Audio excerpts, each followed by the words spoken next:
There once was a woman, born beneath the blood-drenched banners of the House von Eltz. Its name time itself tried to erase. But some stories cling to the cracks of history like dried blood on a stone wall. Hers was such a story whispered behind cathedral veils, mumbled in the corners of dying taverns, and written in the margins of forgotten inquisitorial logs. Her name was Isolde von Eltz, Black Swan of the Rhineland. In the year of our Lord 1631, as the 30 Years' War tore the skin from Central Europe, Isolde emerged like a silhouette against the firelight. She was not born in darkness, no, she was born in privilege. Her father, Lord Matthias von Eltz, was a man of war and steel, and her mother, Lady Adelind, a woman of cold brilliance, who believed beauty was the only true currency in a decaying world. They raised her behind walls as tall as the trees, teaching her that men were instruments and time was a thief. At 17, Isolde was the envy of noble salons from Vienna to Colin-raven hair. Alabaster skin, and a voice like honey laced with arsenic. Suitors came bearing gold, land, even blood. But none were ever accepted. She remained untouched, preserved, not out of chastity, but out of obsession. You see, Isolde feared age not like a maiden fears the gray, but like a scholar fears oblivion.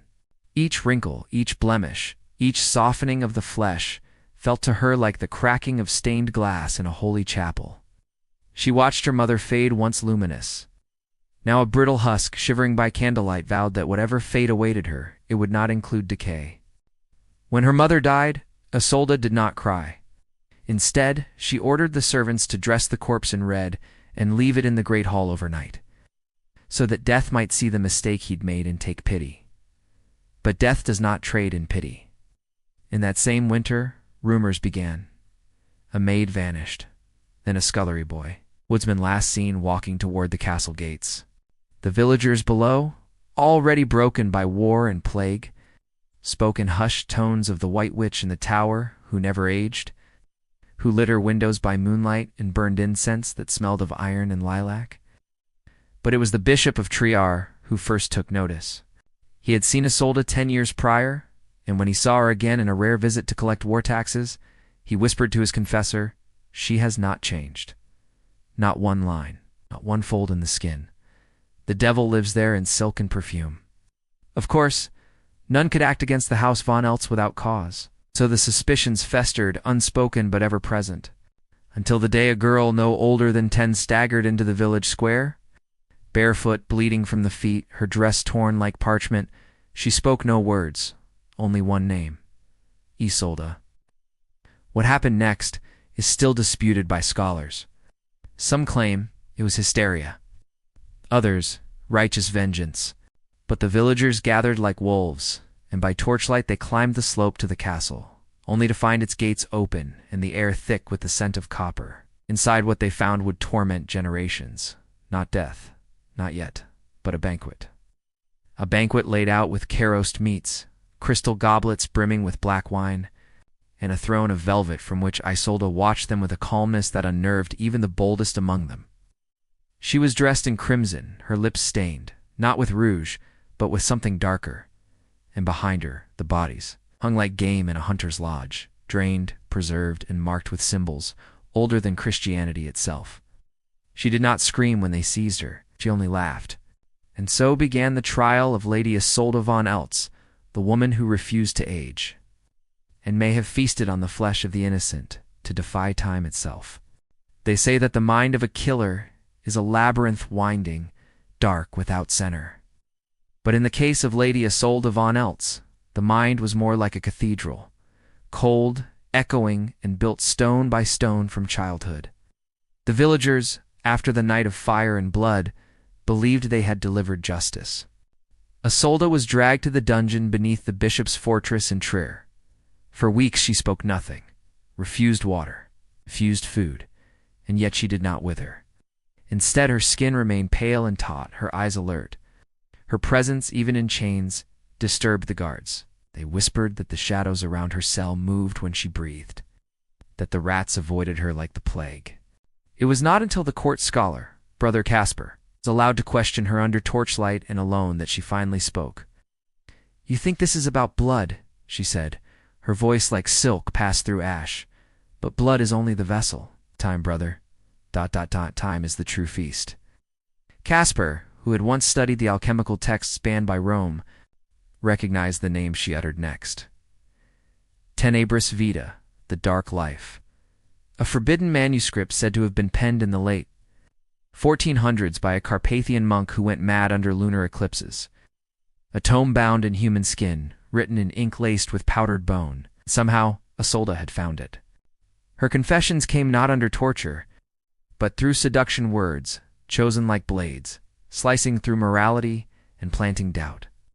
She spoke of rituals performed under blood moons, of infants bathed in goat's milk before being bled from the ankles, of a chalice carved from a saint's skull, of a fire that reversed decay for an hour, of meat that, once eaten, warmed her from the inside and returned color to her cheeks. But it was her journal unearthed beneath her bedchamber floorboards that chilled even the hardened inquisitors. Written in fine ink, laced with faint smears and pressed violets, the entries were not hysterical or mad. They were precise, almost tender. Day 43. The blood of the merchant's boy slightly anemic. Not ideal. Skin feels tight, vision clearer. Day 88. I dreamed of my mother. She screamed at me, but her face was whole again. No sag, no rot. I woke with tears. My skin glowed that night. I wonder if grief sharpens the effect. Day 121. The lamp did not work. It must be human, youth virgin. Willingness does not matter, only purity. Caspar, who read the entire journal by candlelight, later wrote in his own private log that the mind of Lady Isolde is not that of a monster, but of a composer. Every death, a note in her symphony of permanence. One entry stood out, dated only by season. I met a girl today. She reminded me of myself before the fear took hold. Her laughter rang like the bells of Eltz. I nearly spared her. But beauty untethered is a crime in a world that ages. I could not allow it. And there, between the lines, lay the truth. Isolde was not driven by hatred, nor even cruelty. She was driven by terror, primal, all-consuming fear of disintegration, of becoming like her mother, of watching the world pass her by while her own form rotted in place. Her killings were rituals, yes, but also acts of rebellion, against time, against death, against God. In the dungeons of Trier, surrounded by stone and rot, she began to decay at last. But her eyes, those haunting eyes, remained unclouded. And one night, Brother Caspar vanished. Only a torn page from his journal remained. She asked me what I would give to see my daughter again. I told her. Anything. The guards swore they saw a woman in red walk out of the fortress that night, barefoot, humming a lullaby that no one alive remembered, and the next morning her cell was empty. But that is not the end of the tale. It was only the beginning of a darkness that would spread across the noble courts of Europe like a silent disease. Because sometimes evil does not die. It simply changes form. The silence that followed Isolde's disappearance was more deafening than fire or gallows. No cries for justice, no pursuit. Only closed doors and shuttered windows, as though the world itself wished to forget her. But shadows do not vanish when one stops looking at them. They grow. Within a year of her vanishing, strange events rippled across the aristocracy of Europe. It began in Paris. A duke's only son was found desiccated in his cradle-eyes wide skin papery, bloodless. The wet nurse was missing. So was the child's governess. A foreign woman, raven-haired, pale, with a faint accent no one could place. Weeks later, a baroness in Lyon hosted a masquerade so decadent that it scandalized even Versailles. Her guests drank a red liquor said to make the heart race and skin glow. A month later, 6 of those guests were found dead in their estates, each aged, unnaturally skin-wrinkled, teeth rotted, hair white, as if time had devoured them whole. By the winter of 1633, whispers moved faster than carriages. They called her by many names. La Dame Rouge, La Countess de Minuet, Die Rote Frau. Always a woman in red, always untouched by time, always arriving with the scent of lilac and old copper. But the Vatican called her something else, l'Immaculata Cadaver, the Immaculate Corpse. A secret dossier buried in the black archives of Rome suggests that Pope Urban VIII himself authorized a private order to track her movements. This was no longer about one woman, but a contagion, because wherever Isolde went, others followed. A cult, if you will, though they never called themselves that. They were the Fracture.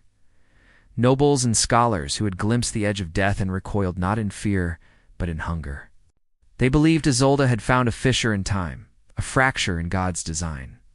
And through ritual bloodletting, they too could slip through it. They did not worship her, they studied her. In a cellar beneath Prague, an alchemist named Jacob Aruber dote of an encounter with a veiled woman who offered him a single strand of her hair in exchange for a child. He refused. A week later, his apprentice was gone, and in his lab was scrawled in ash, "There is no sacrifice too small," in Venice. A noble woman who had been childless for 20 years suddenly bore twin girls each with jet-black eyes and translucent skin. She died during childbirth. Midwife vanished. In Vienna, a physician presented to the emperor a concoction he called Rosetum Aeternum, claiming it could reverse aging. Its key ingredient, infant marrow. No one spoke aloud of Isolde. Not anymore. To name her was to invite her. But everyone knew. And still, she remained unseen, till the painting. In 1635, a work appeared anonymously at a gallery in Amsterdam. It depicted a woman seated on a throne of bones, her face veiled, her hands cradling a heart that dripped red onto the floor, forming the word vita, life. The brushwork was unmistakably Flemish, but when compared to any known artist, it matched none. What drew attention was not the art itself, but what happened next. 7 patrons who viewed it died within a month, not by violence, but by ... collapse, as if their bodies simply gave up. The painting was seized by the Dutch Reformed Church and burned in secret, but a single sketch remains, tucked in the margins of a journal by a German art historian. Beneath it, one note, written in a trembling hand. Her eyes. They were not human. They remembered too much. And so the tale grew not as history, but as curse.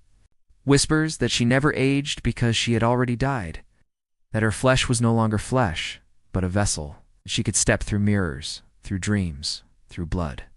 But amid all the speculation, one truth endured. Isolde was never caught, never punished, because she was not merely surviving, she was evolving. They say all empires fall not with war, but with rot. The same was true for Isolde. By 1642, the cult of the fracture had spread its influence through Prague, Milan, even London's underbelly. Among its ranks were dukes, bishops, and poets who vanished from public life only to reappear years later, ageless, soulless. They called their meetings communions of flesh, held under moonless nights in crypts lined with child-sized coffins and silver basins. But the rot had begun. One by one, her inner circle disappeared, not by persecution, but by madness. Prolonged exposure to the rites twisted them. Some began aging in reverse until they turned to milk and bone. Others became hollow-eyed beasts, muttering in dead languages, devouring their own tongues to silence the whispers. And then there was Alarin, Isolde's most trusted acolyte, scholar from Florence, once a man of reason who burned his library and followed her across Europe like a dog to its master. He believed her to be a goddess. He believed she would make him eternal. But when he awoke one morning and found half his face sagging, melting like wax, he saw the truth. He had not been given immortality. He had been fed decay, one exquisite second at a time. Alarin fled. And he took with him the only artifact known to contain a full transcription of Tenebris, Vita, the codex from which Isolde had drawn her rituals. He brought it to the Holy Roman Court in Regensburg and presented it to the emperor himself. The pages, he said, were cursed, but he knew how to end it. She must drink of her own blood, he whispered. Only then will time reclaim what it was owed. The emperor hesitated. But fear moves kings more than faith. Within weeks, secret warrants were drawn, assassins dispatched, altars desecrated, shrines burned. And in the winter of 1643, deep in the Carpathian wilds, they found her. She did not hide.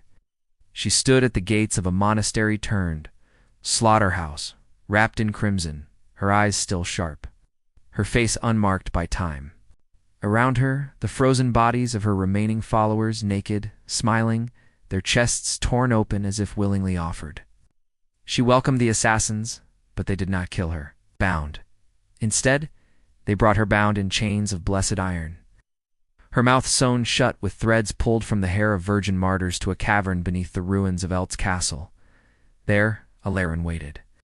He wept when he saw her, not out of love, but because she was still beautiful. "I gave everything," he said, voice trembling. "And still you chose eternity over us." Her eyes, sewn but unbroken, stared into his. And then, using a blade carved from the thigh bone of an inquisitor, he sliced open her hand, and he forced her to drink. What happened next has no logic, no science, only silence. Her skin cracked like glass, revealing layer after layer of younger selves, each writhing, screaming, trying to escape.